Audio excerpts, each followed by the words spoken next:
Welcome back to the deep dive. Let's just take a moment. Think about your typical weeknight. The day's done. What happens next? Do you actually intentionally prep your mind for recovery? Or is it more collapsing on the couch, letting that endless scroll kind of wash over you? Yeah, that passive wash. Yeah. It's so common for so many of us, that wind down time. It's probably the biggest missed opportunity we have each day for, real self-improvement. Exactly. We treat our bodies like these high-performance machines all day long, right? But then we just completely forget about maintaining the most complex system we have, the brain. It's like neglecting essential maintenance. We really need to think about replacing those passive habits, the scrolling, the binge watching, with active, deliberate training for the mind. Real recovery. Okay, so today we're diving deep into this concept you shared with us, something called the 14-day Mental Fitness Night Routine Challenge. And we're not just scratching the surface here. We want to really pull out the core science, the practical steps you can actually take, and what the real, verifiable long-term effects are when you start prioritizing this mindset recovery in the evening. Yeah, the mission is pretty clear. Let's understand, really understand, what's happening neurologically, hormonally, when you ditch the phone, passively scrolling, and start actively training your mind, training for resilience. We've got a ton of source material to dig into: behavioral psychology, neuroscience from places like Stanford and Johns Hopkins, even some emerging wellness forecasts for 2026. It's quite the stack. If you're looking for a way to get comprehensively informed on where wellness is heading, this is definitely the conversation. Absolutely. And hey, before we really get into unpacking this huge shift in thinking, make sure you hit follow or subscribe to the channel right now. That way you won't miss any of these deep dives where we cut through all the noise and just deliver focused, synthesized knowledge straight to you. Good point. So where should we start? Maybe with the context. Why is this blowing up now, specifically in 2026? Okay, yeah, let's unpack that. The data is it's overwhelming. Mental fitness isn't some niche thing anymore. It's really being called the new physical fitness. For decades, right, the whole wellness conversation was almost entirely about diet, steps, calories burned. Physical metrics. Exactly. And now we're seeing this massive pivot inward. It's all about building psychological resilience, cognitive stamina. And that comparison to physical training, it's absolutely spot on, because the methodology is mirroring it almost exactly. We're seeing this surge in what the sources are calling mental gyms, apps promoting daily mental reps. It's structured just like a physical workout. You've got your warm-ups, your core work, your cool-downs, but for the brain. Mental reps. I like that. And the data shows this shift really accelerated post-pandemic. It culminated in, I think the figure was a 25% jump in mental health app downloads by 2023. But now, by 2026, these aren't just simple meditation apps anymore. They're evolving into these sophisticated AI-personalized systems. They tailor neural recovery based on your real-time biometrics, your mood data. It's getting very personalized. That makes perfect sense, doesn't it? I mean, if we track our heart rate, our steps meticulously, why wouldn't we track and train our psychological resilience just as carefully? But we should probably draw a clear line here between mental health and mental fitness. They aren't quite the same thing, are they? No, that distinction is absolutely crucial. Mental fitness is the proactive bit. It's the deliberate training you put in before the stress hits. It's about building and maintaining that strong capacity, cognitive, emotional, psychological resilience through consistent, structured practices. Things like mindfulness, structured journaling, cognitive reframing techniques. Think of it like strength training, but for your psyche. Right, proactive strength training. And the challenge we're digging into today, it focuses on the end of the day, which brings us to mindset recovery. Precisely. Mindset recovery is like the structured cool down after the mental workout of the day. It focuses specifically on restoring that mental and emotional balance after the daily stressors have happened. You can think of it like foam rolling or having a protein shake for your brain after a period of stress. Okay. And while the idea might have roots in clinical settings, like addiction treatment helping people rebound from negative thought spirals, cultivate growth, thinking it's now being applied much more broadly, to the demands of modern life, professional stress, everything. So the real value, the core idea of this 14-day challenge is swapping out those passive nightly habits. The ones that leave you feeling mentally drained but somehow still wide awake. Scrolling fatigue. Yeah, swapping that out for active, targeted exercises for what the sources call neural recovery. We're trying to actively maximize those evening hours that usually just disappear. And that leads us straight into the deep science. Why the evening? Why are those hours physiologically, neurologically, the best time for this kind of recovery training? It's not just about convenience. Your brain is actually primed for it then. Okay, this is where it gets really interesting for me. Why evening? If I feel sharpest in the morning, shouldn't I do my mental workout then? That's a great question. But the timing is critical because of something called the brain's night shift. See, as your mind naturally starts to wind down, disconnect from external tasks, your default mode network, or DMN, becomes highly active. Default mode network. Okay. The DMN is basically the brain's internal monitoring system. It handles self-referential thought, thinking about the future, Yeah. and really importantly, consolidating the emotions and memories from the day that just happened. Right, so it's sorting through the day's events. What happens then if we're just mindlessly scrolling during that crucial DMN window? Well, that's precisely the danger of that passive wind down. When you feed your brain chaotic, stimulating, maybe even stressful external stuff, like a frantic social media feed or anxiety-inducing news right when the DMN is trying to do its consolidation work, you're essentially funneling all that non-constructive input directly into your memory and emotional processing centers. It muddies the waters. Okay, so you're interfering with the natural process. Exactly. Whereas the mental exercises in this challenge, reflection, breath work, gratitude, they're designed to amplify the DMN's work constructively. You feed it calming, positive, or structured inputs, making that whole consolidation process much more effective, much more restorative. That's a really powerful difference, moving from just chaotic consolidation to targeted constructive processing. And this connects to the autonomic nervous system too, right? That shift. Absolutely. The very act of engaging in these calm, focused evening practices triggers a significant shift towards parasympathetic activation. That's your physiological rest and digest mode. Rest and digest. Okay. Characterized by a lower heart rate, slower breathing, a drop in stress hormones. So by aligning our mental practices with the body's natural wind-down phase, we help it efficiently transition out of that sympathetic fight-or-flight state that dominates so much of our workday. The sources also really hammer home the importance of sleep in all this. They call it a virtuous cycle of sleep and mindset. Oh, it's profoundly linked. It's bidirectional. Research from top places like Stanford and Johns Hopkins validates this clearly. They show that poor sleep, even losing just a few hours, seriously worsens mental fog, makes you more emotionally volatile, increases anxiety. We all felt that. Totally. Yep. But the reverse is also true. When you use targeted mental exercises to kind of resolve emotional loose ends before bed, you significantly boost the restorative quality of your sleep. And that consistency, that better sleep, it strengthens neuroplasticity, the brain's amazing ability to reorganize itself, form new neural connections. So better mental fitness leads to better sleep, which then strengthens the brain's ability to adapt and learn. It's a powerful upward spiral. Okay, so the science backs up the timing. The evening is key. Now, how do we actually structure this to get results? We need to talk about the commitment. Why 14 days specifically? Is that just arbitrary? Not arbitrary, no. That 14-day window is pretty well rooted in behavioral science around habit formation, but also in observable biological changes. Research suggests that 2 weeks is often that minimum time frame needed for neuroplasticity to really translate into a sustained behavioral shift. And crucially, the sources indicate that by the end of week 2, people often experience measurable physiological changes, things like more stable cortisol rhythms, observable improvements in their sleep architecture, like how much deep sleep they're getting. Okay, let's dig into those physiological markers, because managing expectations is huge if someone's going to try this right. According to the research from Johns Hopkins and the NIH, what should you realistically expect during the challenge? It's broken down into phases. Yes, let's map that out. Phase 1 is roughly days 1 to 3, the adjustment phase, and you should expect some initial internal resistance, maybe mild discomfort. Like sore muscles after a new workout? Exactly like that, but mentally.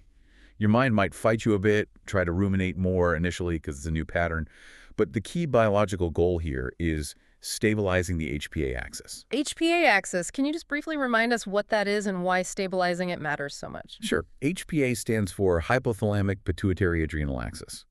And it's basically the master control system for your body's stress response. It regulates the release of cortisol, the main stress hormone. Got it. When you're under chronic stress, this axis is just firing constantly. So by sticking with the practice consistently in these first few days, even if it's just short sessions, You start signaling to that HPA axis that the stress period is over. Mhm. You begin that crucial process of downregulating chronic stress, helping cortisol levels normalize. Wow, so you're literally recalibrating your internal stress thermostat. Okay. So once you get past that initial, maybe slightly uncomfortable phase, what's next? Then you typically move into days 4 to 7, the clarity boost. As the HPA axis starts to stabilize and that parasympathetic system gets more dominant, sleep quality tends to improve pretty rapidly. The NIH research explicitly links better quality, restorative sleep with a reduced risk of depression and anxiety. Plus, that deliberate evening mental activity seems to enhance the quality and duration of deep sleep stages, those non-REM cycles, vital for physical restoration and cognitive repair. You just wake up feeling clearer, sharper. Okay, a clarity boost. I like the sound of that. And then the final week is where it really solidifies. Yes, days 8-14, the resilience build. This is where the practice starts to feel more ingrained. Analyses published in journals like Frontiers in Psychology looking at mindfulness interventions consistently show participants reporting measurably lower anxiety levels by this stage. And they also show significantly enhanced cognitive flexibility. That means a better ability to pivot away from those negative or catastrophic thought loops. The mental muscle is demonstrably stronger. And it's not just about feeling better, right? The sources mention specific, verifiable chemical benefits, things actually changing in the brain. Oh, absolutely. We can quantify boosts in cognitive metrics. Regular mental exercises have been shown to improve baseline focus levels by like 20 to 30%, and they dramatically reduce circulating stress hormones like cortisol. And maybe one of the most exciting things is that both mental and physical exercises upregulate the production of BDNF, brain-derived neurotrophic factor. BDNF. Okay, that sounds technical. Why should we care about that specific chemical? Think of BDNF as like miracle grow for your neurons, fertilizer for the brain. Ah, It's a protein that encourages existing neurons to survive, and it promotes the growth and differentiation of new neurons and synapses. So when you engage in these restorative mental practices before sleep, you're essentially maximizing the natural BDNF surge that happens during REM sleep. You're actively building new neural connections, new capacity while you rest. so we're not just repairing damage from the day, we're actually building a stronger, more robust neural structure for tomorrow. Exactly. Building resilience from the ground up. Mm-hmm. And probably the most immediate, quantifiable benefit most people notice is on sleep latency. Sleep latency. That's the time it takes to fall asleep. Correct. Integrating simple techniques like gentle evening yoga or specific breath work has been shown to cut that time, the time it takes you to drift off, by a pretty reliable 10 to 15 minutes. That's a powerful, immediate sign that your nervous system is calming down. That alone sounds worth it for a lot of people. Okay, this brings us right to the practical side. If we're committing to swapping passive collapse for an active mental workout, we need the right gear, the right setup. How do you stock your mental gym and set the scene? What are the non-negotiables? Preparation really is half the battle here. First things first, dedicated physical journal. This is essential. Not just notes on your phone. No, digital notes don't quite cut it. The physical act of writing by hand actually activates different neurological pathways involved in processing and memory. And the notebook should be used with simple structured prompts, like 3 wins today, or noting specific moments of gratitude. Yeah. Helps build that positivity bias. Okay, physical journal. Got it. But we can use tech to help too, right? Oh, definitely. Tech can absolutely complement the physical tools.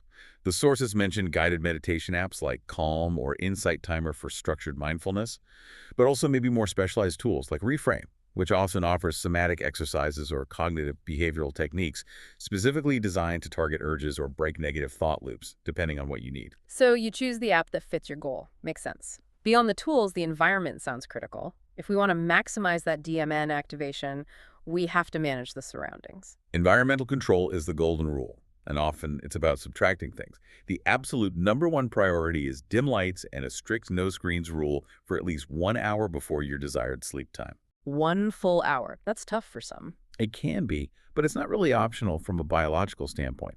That blue light emitted from screens profoundly suppresses melatonin production, your sleep hormone, regardless of how relaxing you think the content is. Right. Additionally, think about incorporating other sensory elements. Soft lighting, maybe relaxing essential oils like lavender, or even listening to binaural beats. Those are specific auditory tones that research suggests can help guide the brain into wave states more conducive to relaxation, like theta waves. Okay. Dim lights, no screens, maybe some calming sounds or scents. That's the external setup. What about the internal setup, the mindset you need to bring to this challenge? Yeah, the internal gear is just as important. Yeah. Foundational, you need to adopt a strong growth orientation. Meaning, if you view a challenging emotion or a stressful thought as a sign of failure, you just feed the stress loop. But if you can view it as data information, an opportunity to learn and grow stronger, you actually activate your prefrontal cortex, the problem-solving part of your brain.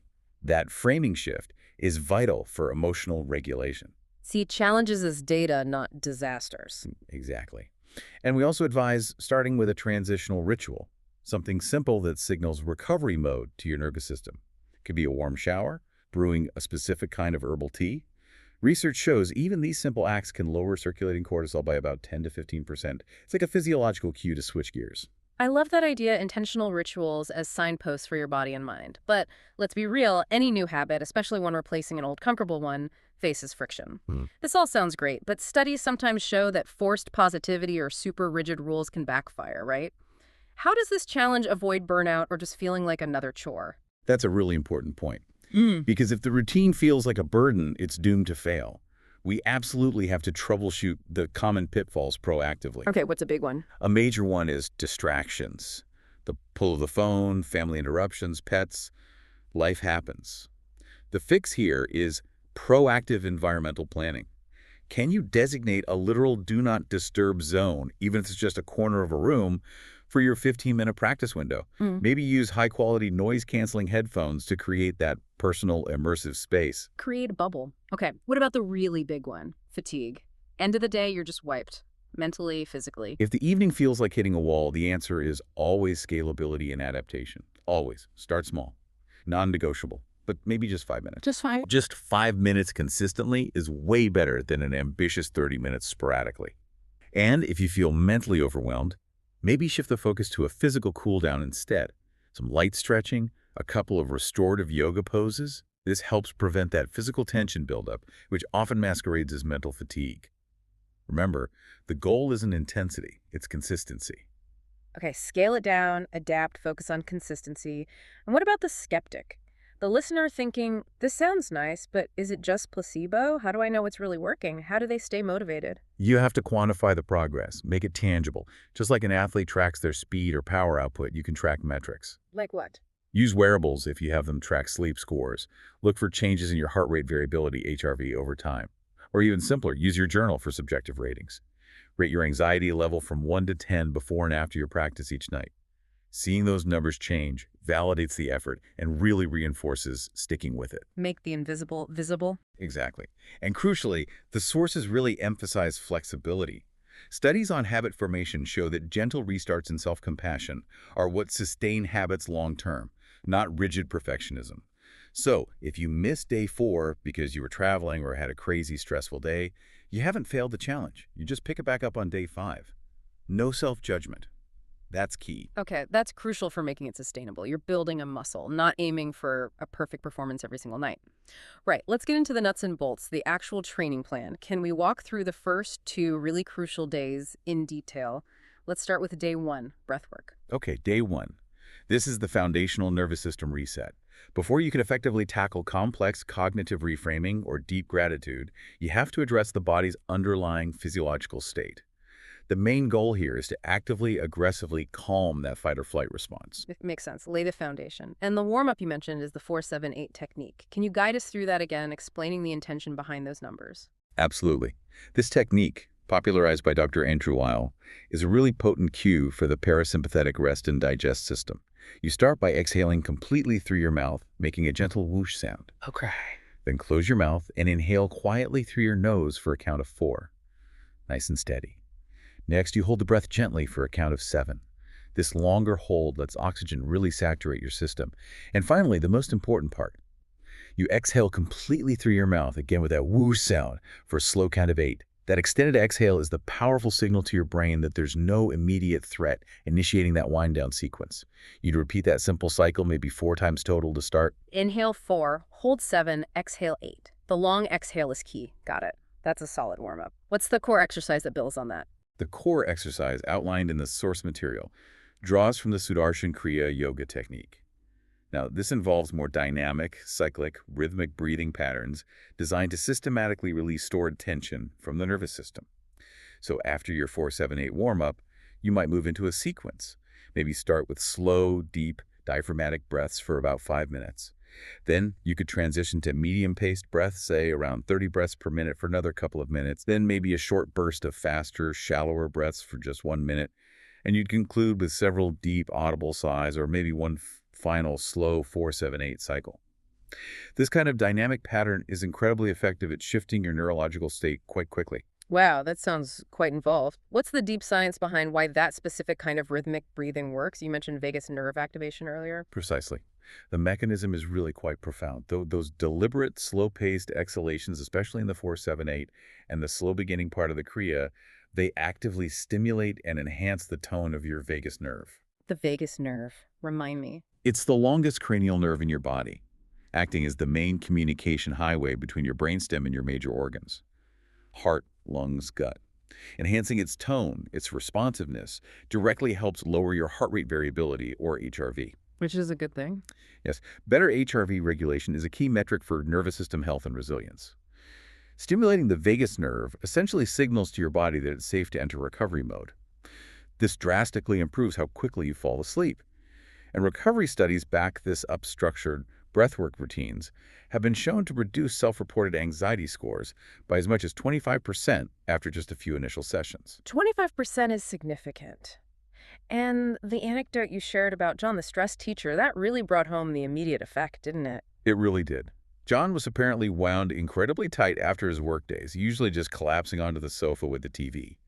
When he consistently swapped just 15 minutes of that for structured breathwork, he didn't just report feeling calmer, which he did, immediately, but the measurable outcome was critical. He consistently started sleeping about 30 minutes longer each night. Wow. That extra half hour directly ties into breathwork's ability to cut sleep latency and improve deep sleep quality, just as the reports on relaxation techniques suggest. It's a tangible benefit. Okay, day 1 is about resetting the body with breath. Then day 2 shifts focus more to the mind. Gratitude journaling. Exactly. Day 2's theme is cultivating positivity and emotional rebound. The goal now is to consciously work against the brain's natural negativity bias, especially before sleep, when worries tend to amplify. And you'd probably start day 2 with maybe just a brief 5-minute refresher of the day 1 breathwork, just to reestablish that foundational bodily calm before diving into the cognitive work. Good idea. So what does structured gratitude journaling look like? Is it just listing things you're thankful for? It needs to be a bit more specific than that to really override abstract worrying. The core exercise described as 5 senses gratitude. 5 senses. Okay. You're instructed to actually note down at least one specific thing you're grateful for, related to each of your 5 senses from that day. Something you saw that was beautiful or interesting, a sound you enjoyed, a texture you felt, something you tasted, something you smelled. This forces your mind out of those vague, abstract worries and grounds it in concrete sensory appreciation of the present, or the day just gone. I like that. Very concrete. And then, importantly, you add the cognitive reframing piece. Identify one challenge or difficulty from the day and actively try to rewrite it or reframe it in a positive light. What was the lesson learned? What strengths did you use to get through it? So it's not just listing good things, it's also processing the tough stuff constructively. What's the specific brain mechanism that makes doing this right before sleep so effective? The real power lies in its ability to disrupt the rumination loop. That period right before sleep is notorious for those downward thought spirals, often fueled by unresolved anxiety or replaying negative events. Tell me about it. Right. Gratitude journaling directly enhances sleep quality because it gives your brain a constructive cognitive task to focus on, effectively distracting it from those negative spirals. By deliberately focusing attention on positive events and reframing challenges, studies suggest it helps optimize neurotransmitter balance, maybe boosting serotonin or dopamine, slightly leading to that measured 20% improvement in subjective mood scores right before trying to sleep. 20% mood boost. Yeah. That's impressive just from writing things down. And I liked how you connected this back to older traditions, this idea of an evening review. It's not exactly brand new, is it? Not at all. It's a fascinating historical parallel. These modern mental fitness techniques really echo ancient philosophical practices, particularly from the Stoics. Like Marcus Aurelius. Exactly, or Epictetus. They actively mandated a systematic evening review. Practitioners would literally assess their actions from the day against their core virtues. They'd ask themselves, where did I go wrong? Where did I act in line with my values? What could I do better tomorrow? It was a form of mental inventory designed specifically to process the day's moral and emotional data, ensuring the mind didn't carry unresolved conflicts or anxieties into sleep. The underlying principle is identical to the gratitude and reframing. Structured reflection prevents the day's chaos from polluting the night's rest. Process the day so it doesn't process you overnight. Okay, we've got the structure, the Yeah. science, the first 2 days exercises laid out. But for this to stick, it has to be adaptable. People's lives are messy. How can someone listening tailor this 14-day framework if they're, say, a super busy parent or a total night owl? Adaptability is absolutely the engine for long-term success. This framework is designed to be flexible. Take busy parents, for example. Finding a quiet, uninterrupted 20 minutes might seem like a fantasy. Right. Impossible some nights. So the solution is maybe highly concentrated 10-minute power versions of the exercises, or even better, maybe involve slightly older kids in a simple shared gratitude practice before bed. Ask everyone to share one good thing from their day. That transforms recovery from a solitary chore into a connected family ritual. I love that, turning it into connection. What about people who just naturally function later, the true night owls? Does the timing still matter as much? For night owls, the key isn't the specific clock time, but the timing relative to their own sleep onset. So they should shift the entire routine much closer to whenever their natural pre-bedtime is, whether that's 11 p.m. or 2 a.m. However, and this is crucial, that environmental rule about light is non-negotiable. They absolutely must substitute all blue light from screens and overheads with very dim red or amber lights in that hour or two before their target sleep time. That environmental control piece is universal for protecting melatonin. Okay, timing relative to sleep, but light control is paramount. And you mentioned some fascinating new research blending these mental techniques with physical movement, especially for older adults. Yes. Really interesting stuff emerging around 2025 from organizations like ACE Fitness. They are showing that these mental-physical hybrid practices, think Tai Chi practiced with mindful reflection woven in, or gentle yoga, followed by journaling, show significant cognitive benefits in older populations. Specifically, one study noted a measurable reduction in certain dementia risk markers by about 15%. It really highlights the synergistic power you get when you combine cognitive work with gentle somatic, body-based work for neuroprotection as we age. 15% reduction in dementia markers, that's significant. It really sounds like the future of mental recovery is heading towards being even more precise, more personalized. Absolutely. The trend forecasts for 2026 are already pointing that way. We're seeing talk of things like VR mental gyms. Imagine being immersed in a personalized, digitally calming environment designed just for your wind down. And highly sophisticated AI coaches. These won't just be static apps suggesting a generic routine.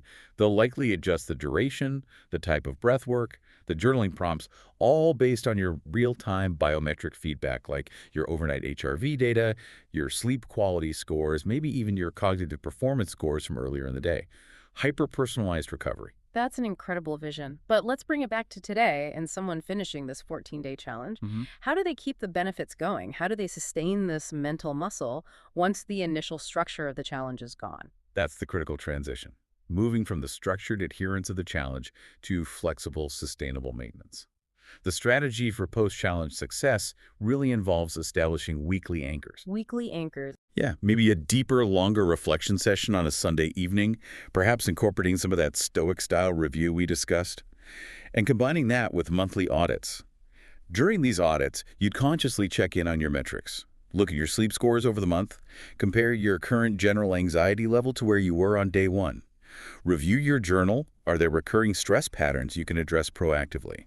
It's about shifting from a rigid daily checklist to consistent strategic self-monitoring and adjustment. So it becomes less of a strict routine and more of a regular check-in and tune-up. What's the big picture payoff here? Why put in the effort to maintain this long term? The long-term data is incredibly compelling when you look at meta-analyses across behavioral health studies. Sustained mental fitness practices like these are linked to a documented average of 30% lower chronic stress levels compared to baseline levels before starting. 30% lower stress. Yeah. And the holistic goal is clear. Lower chronic stress translates to significantly improved cognitive function during your working day, much better emotional regulation when things get tough, and ultimately a demonstrably lower incidence of stress-related mental health issues like chronic anxiety or depression. You're effectively making your entire neural and nervous system far more robust, more resilient against the constant demands of modern life. Okay, so what does this all mean then, when we boil it down? This 14-day mental fitness night routine challenge? It's clearly way more than just another wellness trend. It's really a systematic, science-backed way to leverage that natural consolidation phase, that night shift your brain goes into, for active targeted neural recovery. Absolutely. By consciously replacing that passive slide towards sleep, the scrolling, the zoning out, with intentional, active mental exercises. Yeah. Whether it's breath work that directly calms your vagus nerve and stabilizes your HPA axis, or gratitude journaling that systematically interrupts those negative rumination loops, you achieve measurable, cascading benefits. It's an investment. It really is. Yeah. You invest maybe 15, 20 minutes in the evening, and the return is hours more of truly restorative sleep, enhanced emotional regulation the next day, and a mindset that becomes exponentially more resilient over time. You're not just recovering from yesterday's stress, you're actively building the cognitive and emotional capacity to handle tomorrow's challenges more effectively. The knowledge we've explored today, pulled from leading experts in neuroscience, behavioral health, it's powerful, but like all knowledge, it's most valuable when you actually understand it and then apply it. Exactly. We've laid out the tools, the structure, the why behind it all. So maybe the final provocative thought for you listening is this. What simple, maybe just 5-minute transitional ritual could you realistically commit to starting tonight? Maybe it's just 4 rounds of that 4-7-8 breathing. Maybe it's stepping into a warm shower with the intention of washing away the day's stress. Something small to immediately signal recovery mode to your brain and begin building that new mental muscle. Don't wait for the perfect moment or the full 14 days. What can you do tonight? That's a great challenge. Thank you so much for sharing all these sources and joining us for this really deep dive into the future of proactive mental wellness. It's fascinating stuff. My pleasure. I really hope everyone listening walks away feeling not just informed, but genuinely equipped with practical ways to transform their evening routine and, honestly, improve their overall quality.